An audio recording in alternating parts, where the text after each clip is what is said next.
You know that feeling, right? You've poured so much energy into your content. Blog posts, social media, emails. Mm-hmm. But something just feels off. Like all the pieces are there, but they're not really connecting, not flowing. Yeah, I see that all the time. And crucially, not consistently turning strangers into actual customers. It's like having all the parts for this amazing machine, but no blueprint to actually make it work. Exactly.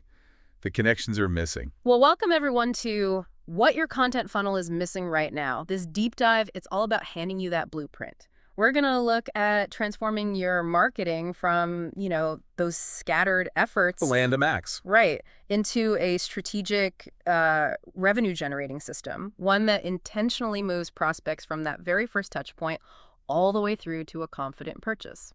And what's often overlooked, I think, is that without that clear conversion pathway, even really brilliant content can just become, well, noise. It's just more stuff in an already incredibly crowded marketplace. That's a really good point. Noise versus signal. Precisely. And this isn't about, manipulation or anything like that. It's about creating genuine value at each stage, but doing it while strategically guiding your audience towards the solutions you offer. Guiding, not pushing. Exactly. When you craft it deliberately, your content funnel becomes this asset that works for you around the clock, continuously attracting, nurturing, and ultimately converting. That's a powerful distinction. So, okay, let's unpack this. When we talk about content failing to convert, what's usually the root cause? Why does so much of it fall flat? Well, it almost always comes down to a fundamental lack, I'd say, of strategic intention. Just creating stuff and hoping. Pretty much. Many businesses create content, and they simply hope for results. But sustainable growth, real growth, it just doesn't happen by chance. It demands a deliberate, mapped-out journey. Right. Those random acts of marketing you mentioned, they might get lucky occasionally, sure, Oh. but they never deliver predictable, scalable outcomes. Your potential customers, they need more than just information dump. They need guidance. They need guidance through a thoughtful path, one that meets them exactly where they are in their own process and, gently leads them where they need to go, towards your solution, hopefully. So how do we actually start building that thoughtful path? What exactly is a content funnel, especially in today's sort of messy landscape? Okay, so think of a content funnel as a strategic framework. It's basically a roadmap, right? It guides prospects from that initial awareness stage. I have a problem. Exactly, all the way to their final purchase decision. Yeah.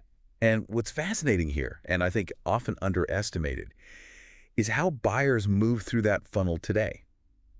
It's not what it used to be. How so? Well, research from Gartner, for example, shows buyers spend only about 17% of their decision-making process actually meeting with suppliers. Only 17%. Wow. Yeah, and LinkedIn reports suggest up to 90% of that process is spent on self-education. They're out there learning on their own. So they're doing most of the work before they even talk to you. Precisely, which highlights why your content and how you map it out is absolutely critical. Your audience is consuming information constantly, whether it's yours or your competitors. Okay, so the funnel delivers the right info at the right time. But you said it's not that neat linear path we once imagined. Exactly right. Today's buyers, they don't move in a straight line. Yeah. Not at all. They hop between stages. They revisit content they saw earlier. They consume stuff across multiple channels. Like a pinball machine sometimes. Kind of, yeah. The traditional structure, awareness, interest, consideration, decision, it still provides a really valuable framework. It gives us anchor points, but we absolutely have to interpret it through the lens of modern digital behavior. Can you walk us through those stages again, briefly? Sure. So at awareness, the buyer realizes, okay, I have a problem that needs solving. Pretty simple. Got it. Then during interest, they start thinking, I'm exploring possible solutions. What's out there? Or looking around. Yep. Then in consideration, they're actively comparing specific options and vendors, getting more serious. Narrowing it down. Exactly. And finally, at the decision stage, they're really focused on justifying my choice and preparing to actually purchase. Crossing the T's, dotting the I's. Oh, okay. Could you give us a quick example of how that nonlinear journey might look in practice? Certainly. Let's imagine a marketing director. Okay? She's struggling with managing campaigns efficiently. Okay. Her journey might start just by her scrolling LinkedIn and seeing a post about marketing inefficiencies. That sparks awareness. She then clicks through to maybe a blog post about different automation tools. Now she's showing interest. Makes sense. But then maybe she jumps straight to your pricing page way down the funnel. Then she might bounce back and download a guide comparing different platforms, revisiting consideration, before finally circling back to watch a product demo, which is firmly in the decision stage. Eh? All over the place. Exactly. It's messy. So given that messiness, where do prospects most often, leak out of this funnel? Where do we lose them? Good question. Often it's because there's a lack of clarity between those stages. Or maybe there's missing information at a critical moment when they need it. Or you're not answering their new questions as they learn more. Precisely. Their questions evolve. And this is where the concepts of 2FU, MOFU, and BOFU really come into play. Like the acronyms. Top, middle, bottom of funnel. Yep. They represent distinct stages with very specific objectives and, importantly, specific content needs. Okay, break those down. TOFU. So 2FU, top of funnel, that's your awareness stage. Sure. The content here needs to be educational, helpful, designed to build awareness without being overtly promotional. You're not selling yet. What do you measure there? Traffic. Yeah. Key performance indicators or KPIs you track are things like traffic volume, maybe social engagement, reach. Got it. MOFU. MOFU. Middle of funnel, this aligns with the interest and consideration stages. Here, the content gets more specific. Think guides, webinars, comparison articles, stuff that helps prospects evaluate potential solutions. And the KPIs change. They do. Here you're looking for things like email signups, content downloads, clear signals of deeper engagement. Okay, and finally, BOFU. BOFU, bottom of funnel. This is the decision stage. This requires proof-driven content, things like demos, customer testimonials, detailed implementation guides, content that helps prospects choose you as the vendor. And the KPIs are obvious here, I guess. Pretty much. Demo requests, free trial signups, and ultimately purchases. The real bottom line stuff. So it really is about delivering the right message in the right format at the right time. It's not just about creating more content. Not at all. Quality and relevance over sheer quantity, always. Designing this kind of roadmap, it sounds like it requires a very specific approach then. You can't just wing it. You really can't. And actually, the most effective way to build this is often to work backward. Backward? How so? Start with your end goal, usually a revenue target. Then define your ideal buyer persona. Who are you actually trying to reach? Then establish clear KPIs for each stage of their journey. Then take stock inventory your existing content and map it to those stages. Ah, so you see where the gaps are. Exactly. That's the crucial step. Identify and prioritize the content gaps. Yeah. You might find you have, say, lots of traffic but no trust. That's strong TOFU, weak MOFU. Or maybe lots of downloads but no demos. Right. That's trust but no trigger. Yeah. Solid MOFU but weak BOFU. Or the classic all blog, no conversion pattern. Tons of awareness content. Nothing for the decision stage. Can that really make a big difference, filling those gaps? Huge. There was an online education company, right? They had 50,000 monthly blog visitors, great TOFU traffic. But they realized they had zero comparison guides for people evaluating options. Ah, MOFU gap. Big one. After they created those guides, their free trial conversion rate jumped from 2.3% to 3.8% in just 90 days. Wow, that's a 65% improvement. Just by filling one critical gap. That's a remarkable shift. So the content strategy, it really is like a conversation that gets more and more specific as the prospect moves deeper. Precisely. And you have to remember that different buyer personas might need different paths through that conversation. Right, like a technical buyer versus a finance person. Exactly. The tech buyer probably wants in-depth specs, data sheets. The finance decision maker. They're likely prioritizing ROI calculations, case studies showing financial impact. Your content map needs to accommodate these parallel journeys. Okay, so here's a challenge for you listening today. Try drafting a simple one-page funnel map. Just list out your stages, think about the content types for each, and honestly identify your most urgent gaps. It's a really powerful first step. Really is. Just getting it down on paper. Now, what often seems like the most overlooked piece in designing this whole funnel is truly understanding who you're talking to, knowing your audience deeply. Oh, absolutely. It's not just important, it's the absolute foundation. Get this wrong. And the whole funnel, well, it pretty much collapses. And a lot of businesses build these personas based on guesses.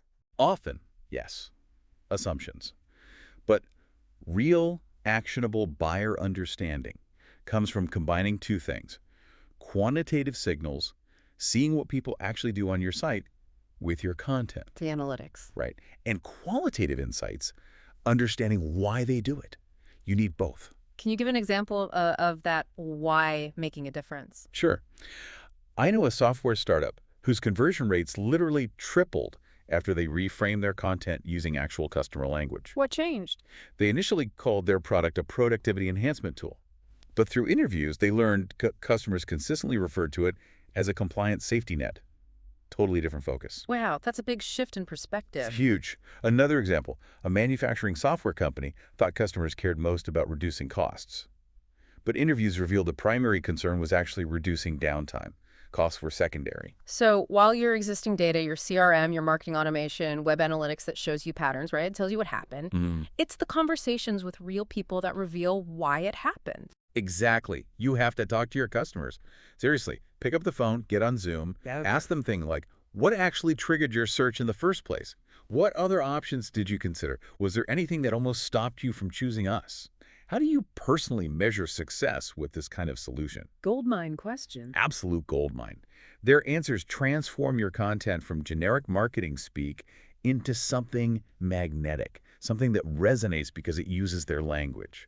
I remember a healthcare IT manager saying, look, I just need this system to play nice with our ancient legacy software. Everything else is just fancy features I don't need. That's raw, real language. Exactly. And that's what cuts through. Don't forget other sources, too. Sales call recordings are amazing for hearing objections in real time. Support tickets show pain points in terminology. Community forums, unfiltered language. Review sites often reveal the exact criteria people use for comparison. Okay, so you gather all this intel. How do you turn it into something actionable, like those personas? Right, you synthesize it. Aim for maybe 2 to 5 core, actionable personas. And please, don't just list demographics like age and job title. That's not enough. Go deeper. Much deeper. Give them real psychological insights. For example, don't just say marketing director 3545. Say marketing director Melissa, overwhelmed by data fragmentation, measures her success by pipeline contribution and strongly prefers case studies from similar-sized companies in her industry when she's evaluating solutions. See the difference? Yeah, much richer. You can almost picture her. And to build even richer personas, you can explore things like what they see, think, feel, and do in their day-to-day. And crucially, identify their jobs to be done, or JTBD. Jobs to be done. Explain that. It's a framework that focuses on the progress a person is trying to make in a specific circumstance. What job are they hiring your product or service to do for them? It shifts focus from static attributes to dynamic outcomes and motivations. Interesting. Okay, so you've defined these rich personas. How do you actually activate them in your content creation process? It needs to be embedded right into the workflow. Every single content brief should include specific persona-driven elements. Like what? Things like, who is the primary persona for this specific piece of content? What funnel stage are they likely in? What are their key questions right now that this content must answer? What specific pain points should we acknowledge? Are there specific language patterns or phrases they use that we should mirror? What objections are they likely to have? And what kind of proof points will resonate most strongly with them? Wow, that's detailed guidance for the writer. It transforms the output. Generic content becomes genuinely persuasive. I saw a cybersecurity firm, right? They double their engagement rates simply by removing all the marketing superlatives, best in class, revolutionary, and focusing purely on technical specifications. Why? Because their technical audience deeply distrusted marketing hype. They just wanted the facts.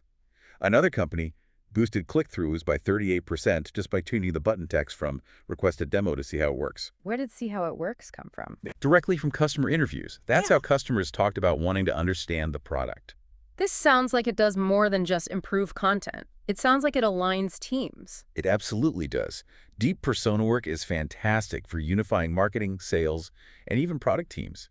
I heard one sales director say, marketing's content now perfectly tees up the exact conversations our sales team actually wants to have. And the result? They shorten their average sales cycle by 22% just by getting everything on the same page about the customer. Okay, powerful stuff.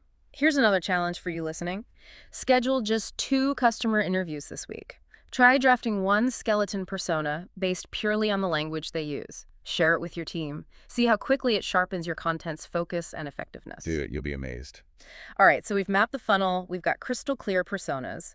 Now the mission is to actually attract those qualified prospects. Sparking curiosity, right? Especially at the top of the funnel, TOFU. Exactly. Yeah. Too few prospects, remember, they're problem aware, but they haven't really committed to finding a solution yet, let alone your solution. So your content has to meet them right there at that zero commitment moment. Meaning no pressure. Zero pressure. Too Few content really has 4 main jobs. First, stop the scroll, grab their attention. Second, teach them why the problem they're vaguely aware of actually matters. Third, connect those surface-level challenges to their deeper goals or aspirations. And fourth, provide a super low-pressure way for them to learn just a little bit more. That curiosity gap idea. Precisely. You create that gap, make them want to know more, especially when it's aligned with their job to be done. Remember that financial software vendor? That one who changed the messaging. Yeah. They initially focused on time savings, but interviews showed the deeper driver was confidence in reporting accuracy. When they reframed Two of You content around building that confidence, engagement soared. And the metrics at Two of You said, aren't about leads yet. Not primarily. You're looking for attention signals. Are you reaching the right audience? So, impressions targeted at your ICP. Are they clicking through? What's the click-through rate? Are they coming back? Return visitors are a great sign. And are you seeing a lift in branded search queries over time? That shows growing awareness. Okay, so how do you actually engineer those magnetic ideas for 2FU content? Where do they come from? The best place to start is by reverse engineering from your persona's actual language about their pains, frustrations, and aspirations. Then try these 3 methods. Okay, method 1. The pain point flip. Take a common frustration your persona expresses and flip it into an unexpected solution or angle. So if they struggle with proving marketing ROI to the CEO, maybe your title is The 3-Slide Framework That Finally Made Our CEO Care About Marketing ROI. Intriguing. Method 2. The unexpected data reveal. Lead with a surprising statistic that challenges conventional wisdom. Something like, did you know 67% of successful SaaS implementations actually skip this standard step? Makes you want to know what the step is. Okay, third. The narrative teardown. Take a well-known story, event, or concept in your industry and analyze it for counterintuitive lessons or hidden insights relevant to your audience. So using familiar things in a new way. You mentioned a software vendor who tripled traffic with a title change. Yeah, that was a great example of the pain point flip. Their original title was super feature-focused, Introducing Advanced Segmentation Tools. Yawn, they changed it to How We Stop Sending the Wrong Content to 54% of Our Database. Much more compelling because it addresses a specific pain. Definitely. And it's not just the idea, it's the format and channel too, right? Matching it to how people discover info. Oh, absolutely critical. Blogs and SEO. You need those pillar pages and topic clusters, lots of internal linking to create pathways for deeper exploration. Social media. Totally different. You need visual thumb stoppers. Things like carousels that deliver a complete piece of value right there in the feed because people might not click away. Short form video. Got to grab attention immediately. Pattern interruption in the first second. And assume sound-off subtitles are essential. Stats show like 85% is watched without sound. Email nurture. Email's great for 2FU too, but it should deliver unexpected value. Maybe a mini course dripped out over a few days, something that builds authority.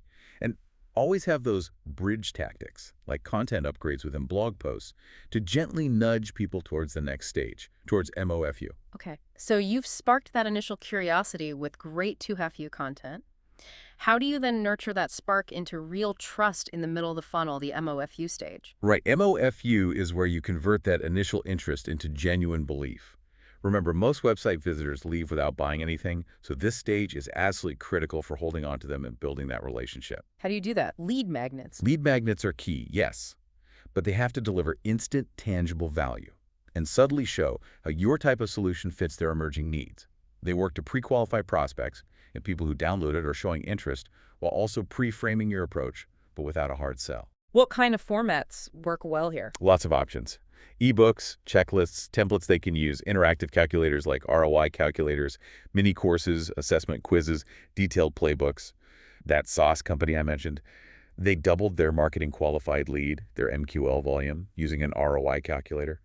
It projected savings and neatly filtered out prospects who weren't a good fit based on their inputs. Smart. What else works well in MOFU? Live experiences are powerful. Things like webinars and interactive workshops. They accelerate trust like crazy because people see you, hear you, can ask questions in real time. It demonstrates authenticity and provides social proof. Got an example?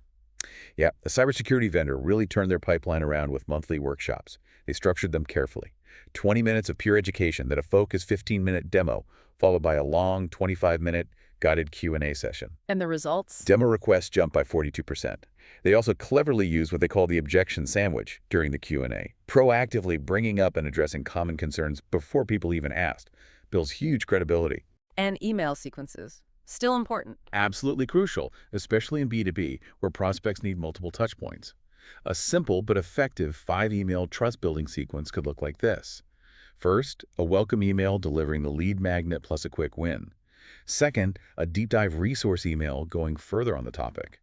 Third, a relevant customer story or case study.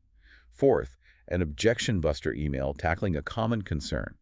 And finally, fifth, a soft conversion invite maybe to the webinar or a consultation, not necessarily a hard sell yet. And you can make those sequences smarter, right? Definitely. Use progressive profiling on your forms to gather more info over time, and behavioral branching in your automation. Send different emails based on what links they click or pages they visit. Keep it relevant. Okay, that's a lot for MOFU. Here's your next challenge, listeners. Audit one of your existing MOFU assets this week. Ask yourself honestly, does it genuinely teach something valuable? Does it proactively address likely objections? And does it clearly guide the prospect to the next logical step? If not, time to rewrite or replace it. Good challenge. Be critical. All right, we've sparked curiosity at the top. We've nurtured trust in the middle. Now we're at the sharp end, the bottom of the funnel, BOFU. This is where the deals actually get sealed, right? This is the moment of truth. At BOFU, prospects know their problem, they understand the solutions, and they've likely narrowed down their options to just a few vendors, including, hopefully, you. And data backs this up. Shopify found 71% of B2B buyers rely heavily on vendor demos and free trials in their final research phase. So what's critical here? Frictionless conversion. Absolutely. First things first. Friction-free conversion pages. Your demo request page, your trial sign-up page, your contact page, they must reduce anxiety, clearly spotlight the value of taking the next step, and provide one single obvious path forward. Any examples of getting this wrong and then right? Oh yeah. A data analytics firm had a demo page that was converting at a dismal 4%. They simplified it massively, removed the main site navigation, focused the copy on just 3 key outcomes, dramatically shortened the form. Conversion jumped to 11%, almost tripled it. Wow. So what are the key elements of a high-converting BOFU page? Okay, think. Super specific headline that mirrors their goal. Clear articulation of emotional benefits, not just features. Concise value bullets. Strong credibility signals, logos of known clients. Some form of risk reversal if possible. A single unmissable call to action button. And maybe streamlined FAQs to handle last-minute questions right there. What about people who aren't quite ready for the full demo or trial? Great point. Use micro-conversions. Things like live chat widgets or exit intent pop-ups offering something less committal, like save this comparison for later or email me this case study. One company added a simple got a quick question button that opened a short form, increased leads by 34% from people not ready for the full demo. Okay, besides the page itself, you need to prove value. You have to prove value beyond any doubt. This is where your best assets come in. Compelling product demos, relatable customer testimonials and case studies, those ROI calculators we mentioned, free trials or pilots. Let's talk demos. How do you make them effective, not just feature tours? A great demo follows a narrative structure. I like the Teach, Tease, Transfer framework. It becomes a story in 3 acts. Act 1 is context, deeply understanding and reflecting the prospect's specific situation and challenges. Act 2 is conflict, showing the pains and limitations of their current state. Act 3 is resolution, demonstrating clearly how your solution resolves those specific pains and helps them achieve their goals. Tailoring is key then. Massively. That beta security film I mentioned, they increased their demo to close rates by 42% simply by customizing every single presentation based on answers from a mandatory pre-demo questionnaire. No more generic demos. And social proof placement matters too. Big time. Don't just bury testimonials on a separate page. Put relevant ones right where decisions are made. One company saw a 28% conversion lift just by adding relevant video testimonials directly onto their pricing page. So optimizing that last mile, the actual decision point, is crucial. It really is. Think about risk reversal. Can you offer a money-back guarantee, a short paid pilot project? These address the inherent fear of making the wrong choice. Paid pilots, do they work? They can be very effective. A B2B service firm introduced a 30-day paid pilot. Their sales cycles actually shortened by 20% because prospects felt less risk, and 85% of those pilots converted into full long-term contracts. So creating respectful urgency. Yeah, ethical momentum builders, things like limited implementation slots for the next cohort or early bird pricing for an annual plan. It creates a respectful pathway to making a decision without being overly pushy. Mm-hmm. And crucially, that marketing to sales handoff needs to be seamless. Sales needs the full history of the prospect's engagement, and follow-up needs to be immediate. Makes sense. But even the best BOFU content, the best funnel, it fails if nobody sees it. Let's talk distribution. So important. It's shocking how many valuable B2B content assets get created and then receive hardly any views. Distribution cannot be an afterthought. It has to be baked in from the start. How do you approach it strategically? First, align your channels to your funnel stage. TOFU content needs broad reach. Think organic seeds like SEO, social media discovery. MOFU needs channels that facilitate deeper engagement, email nurture, targeted LinkedIn groups, maybe retargeting ads. BOFU content needs to be discoverable when people are actively comparing Think product pages, optimized for search, comparison sites, case studies shared by sales. And paid advertising. Use paid precision for speed, scale, or reaching very specific niches. A good rule of thumb for budget allocation could be 70% on channels, work based on data, 20% on calculated experiments with new channels or tactics, and maybe 10% on a moonshot, something totally new. How do you target effectively with paid? Get granular. Use at least 5 layers of targeting filters if you can. Things like job title, firmographics, company size, industry, intent data, signals they're actively researching solutions like yours, remarketing, showing ads to people who visited specific pages, and lookalike audiences, finding people similar to your best existing customers. And the ad creative itself. Content-first creative is key. Lead with the promise or the pain point you solve, not just your product features. Use dynamic personalization where possible. Imagine seeing an ad headline using the exact phrase you typed into Google. Much more effective than "Our platform offers advanced analytics dashboards." Think. See how 3 mid-sized manufacturers like yours reduced forecasting errors by 43%. Specificity wins. Always. What about partnerships and getting momentum? Absolutely. Build those flywheels. Borrow credibility by collaborating with industry influencers or analysts. Co-market with companies offering complementary, non-competing solutions. And have an amplification SOP, a standard operating procedure. When a major piece of content goes live, that SOP should trigger promotion across all relevant channels within, say, 48 hours.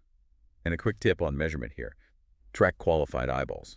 That means impressions delivered specifically to your ideal customer profile, not just raw, untargeted impressions. And please, use UTM parameters on all your links. It's essential for attribution, for actually knowing which channels are driving results. Okay, another challenge for everyone listening. Pick your single strongest content asset today, just one, and create a quick micro plan to give it the distribution it actually deserves. Maybe select one new channel you haven't tried for it, set a clear KPI, and just test it. Small test, big potential learning. All right, we've covered a lot. Mapping the funnel, personas, TOFU, MOFU, BFU, FU, distribution. But you know the saying, what gets measured gets managed. Your content funnel isn't some static monument you build once. It's a living machine, right?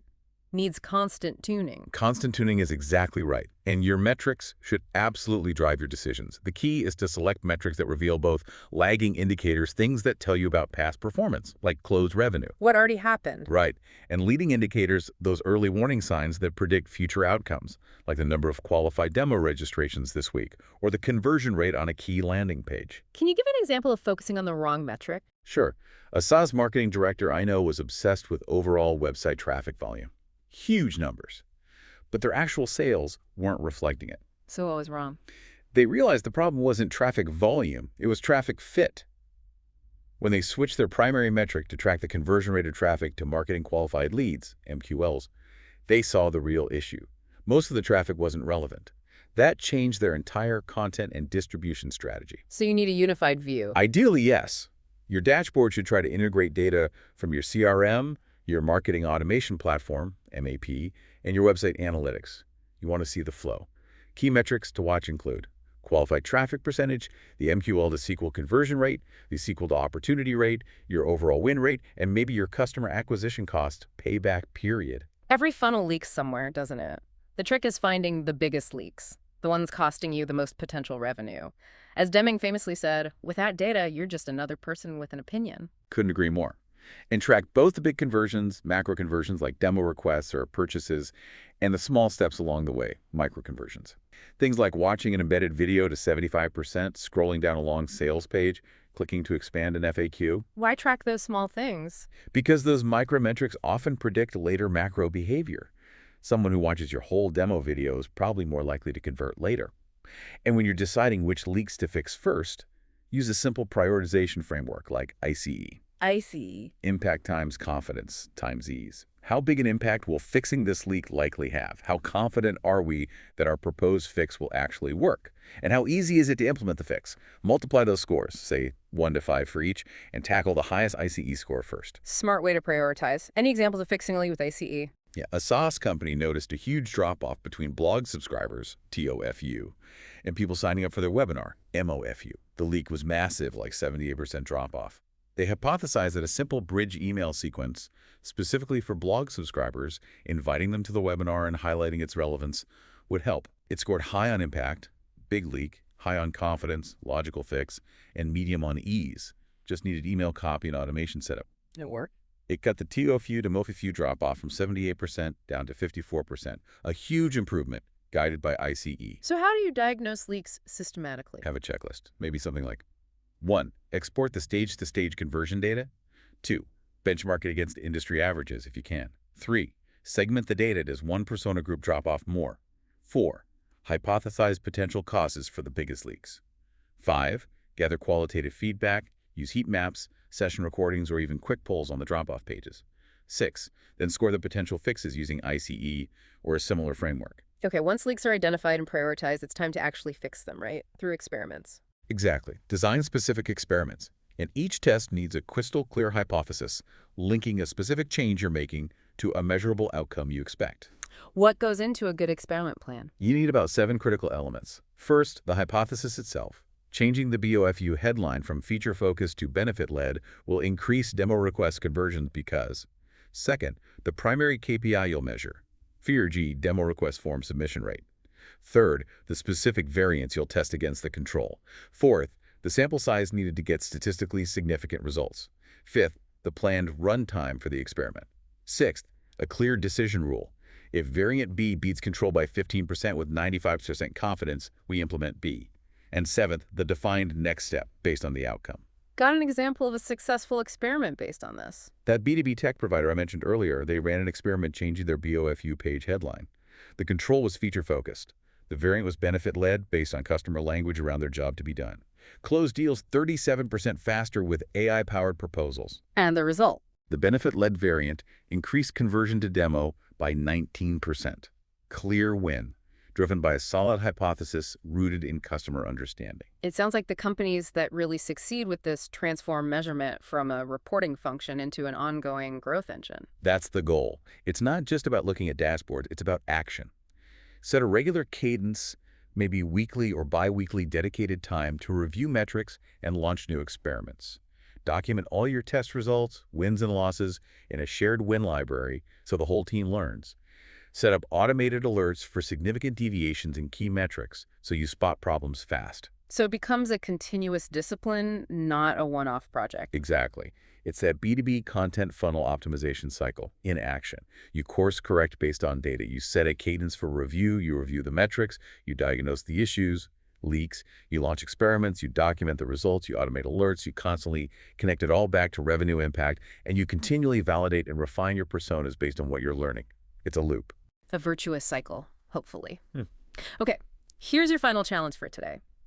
Pick just one metric you want to improve. Identify one potential leak related to it, and design one simple test or fix. Schedule it, run it, and close that loop. Start the cycle. Small steps build momentum. Absolutely. So wrapping up, what we've really explored today is that your content funnel isn't just some static marketing asset you build and forget. It's a dynamic, living revenue engine. It's all about building that strategic system, knowing your audience incredibly deeply, sparking that initial curiosity, building genuine trust, and then sealing the deal using data-driven optimization. Yeah, and the organizations that truly thrive, they don't just build funnels, they are continuously refining them. They adapt based on changing customer needs, shifts in the competitive landscape, new technological capabilities. It reminds me of that W. Edwards Deming quote. Which one? Learning is not compulsory, neither is survival. It's a bit stark, but it applies here. You have to keep learning and adapting your funnel. It's a great point. So what does this all mean for you listening? I think it means the difference between average and truly exceptional content marketing, it rarely lies in just creative brilliance alone. More often, it's in the systematic measurement and optimization that turns those good ideas into consistently great results. Well said.